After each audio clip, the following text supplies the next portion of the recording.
Bonjour et bienvenue au troisième épisode du journal d'une NEM. NEM pour nomade, entrepreneur et maman. Alors maman, on va quand même l'étendre à la parentalité. Les messieurs, vous êtes les bienvenus. Voilà, alors aujourd'hui je voudrais parler d'un sujet dans le nomadisme. Moi, j'ai toujours eu la bougeotte. Dès que j'étais petite, je comprenais pas qu'on passe autant de temps sans voyager. C'était très difficile.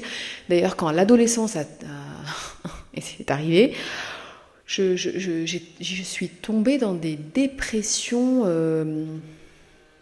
saisonnières qui m'ont fait découvrir après que j'étais atteinte du syndrome que les Américains ont appelé le Seasonal Affective Disorder, SAD.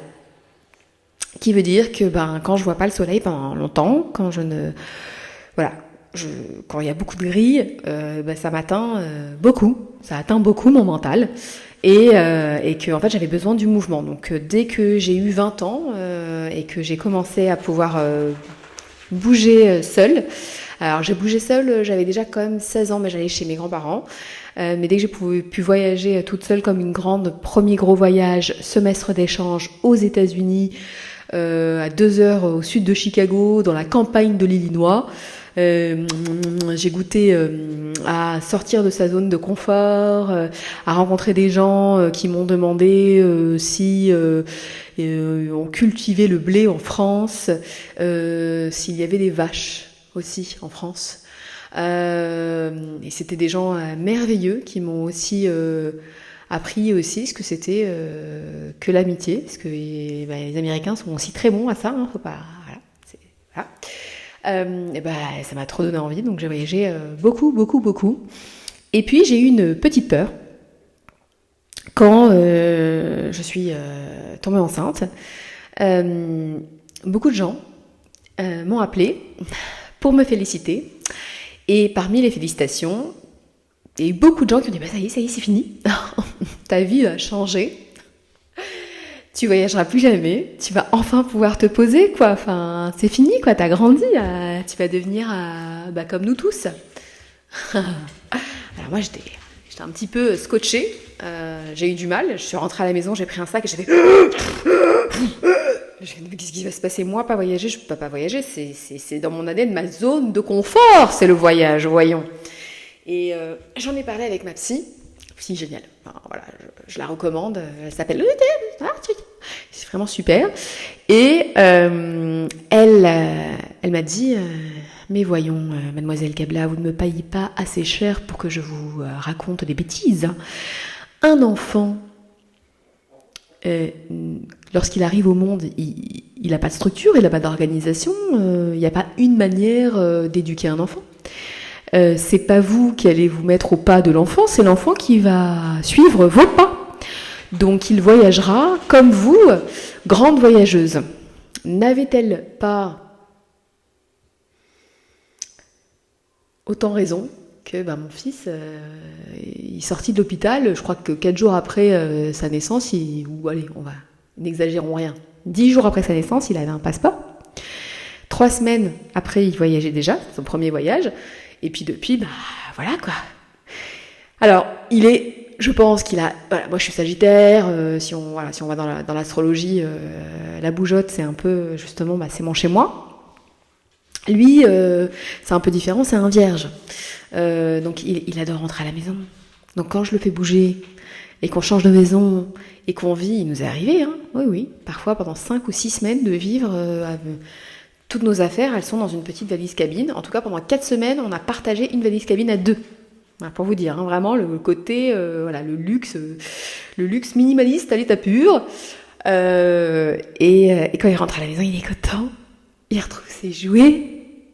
Il retrouve sa sécurité. Donc vous avez plein de gens qui vont vous dire, les enfants ont besoin d'un cadre. Le cadre, il reste là, hein, d'accord? Notre maison, c'est pas un effet matériel. La maison, c'est toi. C'est toi, c'est tes valeurs, c'est comment tu penses. C'est quelques petits objets que tu vas avoir avec toi, bien évidemment, qui vont te rappeler un peu à ta vie humaine, et encore si tu en as besoin. Et basta. Voilà. Alors le côté du nomadisme, Il est important parce que je me rends compte qu'il y a beaucoup de gens, même les gens là, qui m'ont fait ce genre de réflexion, c'était pas méchant du tout. Et je sais qu'il y a une forme d'envie où on se dit mais comment elle fait ça ? Comment elle fait ça ? Alors que j'ai envie de vous dire, pour moi c'est tellement naturel de le faire. Ce qui est pas naturel pour moi, c'est comment rester 3 mois, 4 mois sans bouger, quoi.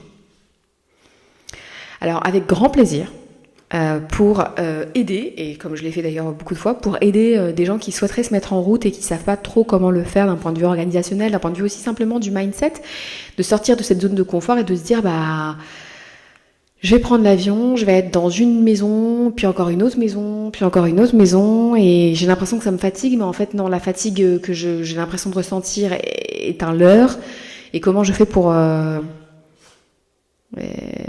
passer outre. Je serais ravie d'y répondre, donc dites-moi si ça vous intéresse. L'autre sujet que je pourrais vous proposer, c'est comment on organise sa vie en voyageant autant. Alors en voyageant autant, ça peut être un voyage toutes les 2 semaines, un voyage tous les mois.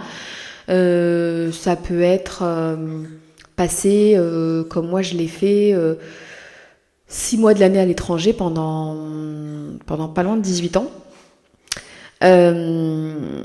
Comment on fait ça ? Comment on fait ça sans être milliardaire ? Voilà.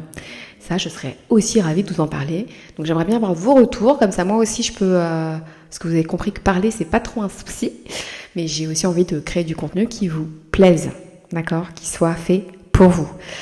Pour terminer cet épisode, j'aimerais simplement vous dire que vous soyez nomade physiquement, nomade spirituellement, nomade intellectuellement, à sortir justement de vos sentiers bien connus et aller vous diriger vers des biographies alors que vous adorez les romans, peu importe.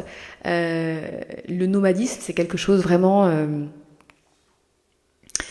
qu'il faut cultiver, c'est-à-dire la manière dont vous allez faire preuve de curiosité pour vous ouvrir à la vie, vous ouvrir aux autres, vous ouvrir à vos capacités.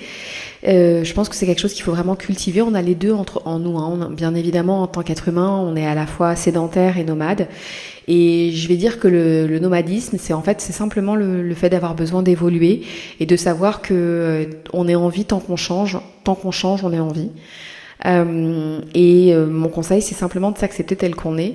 Et si vous avez l'impression que vous bougez nulle part, que vous sortez pas de votre zone de confort, moi, ce que j'aimerais vous inviter à faire aujourd'hui, c'est de vous dire, ou vous poser la question, où est-ce que je suis nomade ? Dans quel aspect de ma vie je suis curieux ? Je suis nomade. Est-ce que lorsque je vais dans un café, je vais parler aux gens à droite à gauche, je vais essayer de découvrir des personnalités qui m'intéressent. Est-ce que je vais aller choisir un livre qui m'intéresse ? Est-ce que je vais aller découvrir des restaurants ou des cuisines que je ne connais pas ? Parce que par exemple, moi, voilà, ça c'est un petit peu difficile pour moi. Voilà, le truc où je suis un peu moins nomade, c'est que en ce moment, j'ai pris l'habitude de pas trop aller au restaurant. Et même quand je vois des concepts qui peuvent me plaire, il me faut du temps. Voilà, quand j'ai emménagé en bas de chez moi, il y avait un restaurant qui s'appelait le Sagittaire. Dites-vous qu'on était en juin 2015. Donc, bien évidemment, je vais visiter l'appart. Je vois le Sagittaire en bas. Fille du luxe que je suis, je prends ça comme un signe monumental. Et puis je me dis, je vais aller manger dans ce restaurant dès que j'aurai emménagé.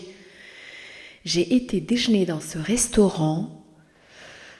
Je crois que c'était il y a à peu près 2 ou 3 ans. On devait être en 2022 ou 2023. Ouais, donc ça ne va pas faire 2 ou 3 ans. Pour la première fois. Il a fallu quand même 8 ans. Et une fois que j'ai été déjeuner là-bas, croyez-le ou pas, 1 ou 2 semaines après, une pancarte affichée. Nous fermons le restaurant après 30 ans d'activité, bail à céder. Et je me suis dit, en fait, l'univers attendait que j'y aille, que je déguste une choucroute de la mer, mais incroyable,